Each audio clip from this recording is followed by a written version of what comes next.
The River Mersey is the lifeblood of this corner of England and lends its name to the conurbation that has grown up around it. Merseyside. Its heart is Liverpool.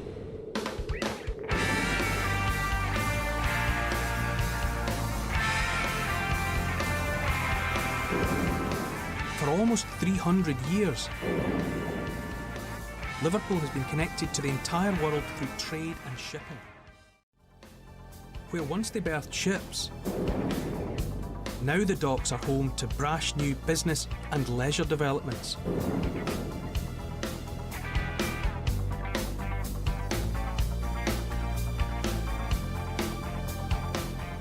But 40 years ago, it was a very different story. Through the dock gates, thousands of dock workers are arriving. In port, there are nearly 90 ships waiting to be loaded or unloaded. Every day, 15 or 20 ships arrive with cargoes we need. Every day, 15 or 20 other ships sail, taking away the things other countries need from us. This is one of Britain's doorways to and from the rest of the world. Those same quays are mostly deserted today, but it's not just the ships that have gone. Being a docker was a way of life for people like Mike Cullen. For 30 years he came down to the waterfront, a workplace that's now a ruin. This place looks as if it was abandoned 100 years ago. Well, it is desolation, but it's not. This was a working dock up to a few years ago, although you wouldn't think so. But it looks like a lot more than 20 years has passed here. Anything gets left, soon gets overrun, doesn't it? In the early 1960s, Colin Jones visited Liverpool docks for The Observer to capture the dockers' working lives. When did you take these photographs? In the winter of 1963, I came up here. Because if you showed me this and asked me when I thought it had been taken, I would say the 1930s or even earlier. Yeah. And this one again, I mean, you know, it looks like a photograph taken from the Depression in the 1920s or something. Yeah. But when you were here, this place was busy and there were thousands of men. Yeah. And to look at it now, where it's dead. It's like as if the atomic bombers happened. You know, there's just a few crazy things left, like the clock and these amazing buildings. Colin's photographs bring home the gritty reality of the dockers' world. Loading and unloading ships by hand was arduous and dangerous. It was all done under the careful supervision of the stevedores. The skills of the dockers and stevedores put them in a position of power, controlling the imports and exports that kept the country moving. It was a power that their unions weren't afraid to exploit. But the shipping companies had an ace up their sleeve, a trump card which would consign the dockers' way of life to history. And the end came, packaged like this. The simple metal box that changed the world, the container. Once container ships entered shipping lanes around the globe, the lives of the dockers would never be the same. As the old ways vanished, the new docks, built to embrace container ship technology, thrived. With containers and other cargo, the Port of Liverpool is now busier than ever, but with a fraction of the workforce.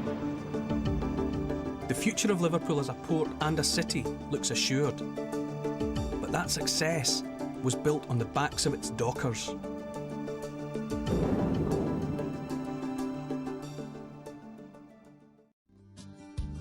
Me and Elaine, we've been hanging around in what was once sailor time, drinking cheap red wine by the light of the Belfast moon. There's nobody left here that works at the docks. It's all urban renewal in apartment blocks. Summer is fading, winter will be coming soon. The walls in the city have a lot to say about the UVF and the IRA. It's cold by the river, but the sky is full of stars. But these walls say nothing about who I am when I'm singing in the garden at the Rotterdam, doing brown-eyed girl, whiskey in the jar. And I know they're tearing it down street by street. Look out below, There goes the ground beneath your feet.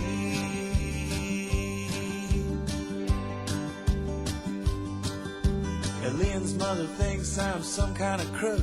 She meets me at the door with a dirty look. My welcome run there is starting to wear thin,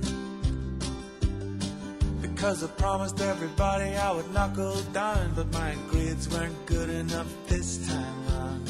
All my time runs out in the end.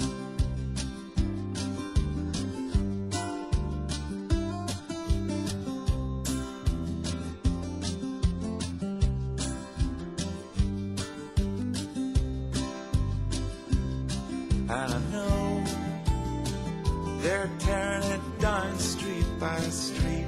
Look out below, there goes the ground beneath your feet.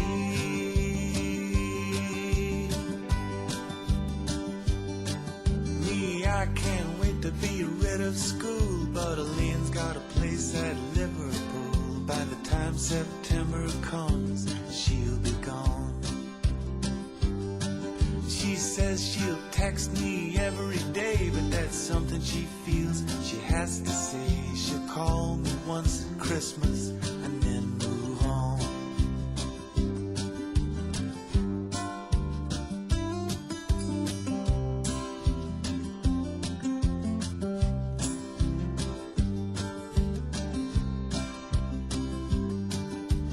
Me and Elaine, we've been hanging around in what was once Sailor Town.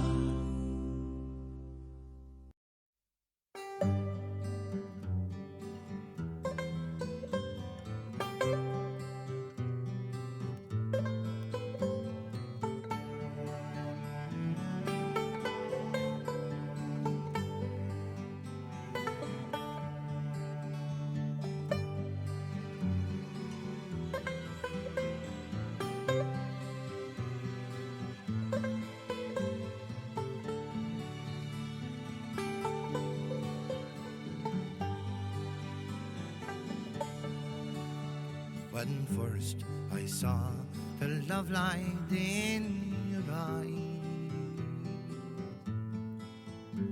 I thought the world held naught but joy for me. And even though we've drifted far apart,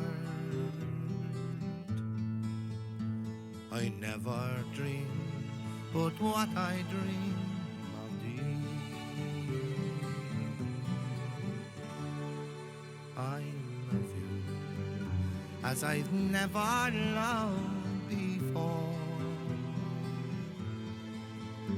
Since first I saw you on the village green, come to me in my dreams of love alone.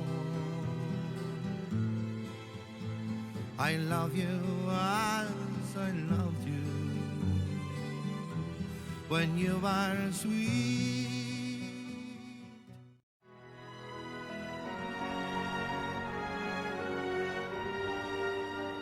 As Cork Harbour comes into view, one thing strikes you immediately. It's huge. It's also one of the finest natural harbours in the world. For centuries, it's been a haven for shipping. Even today, with its deep water channels and proximity to the main shipping lanes, ships come here from all over the world.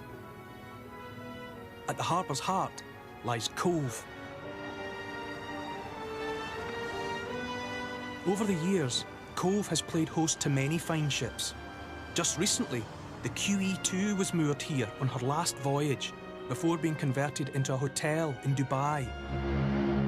Hardly surprising, the public were out in force with their cameras to capture this historic moment for themselves. It's home to the Royal Cork Yacht Club, founded in 1720. That makes it the oldest yacht club on the planet. They also pass the very first home of the Royal Cork Yacht Club on Haulbowline Island. For centuries, Haulbowline was a strategically vital base for the British Royal Navy. Then, in 1938, it became and remains to this day the command centre for the Irish Naval Service.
The merry and the lazy, they were made right here.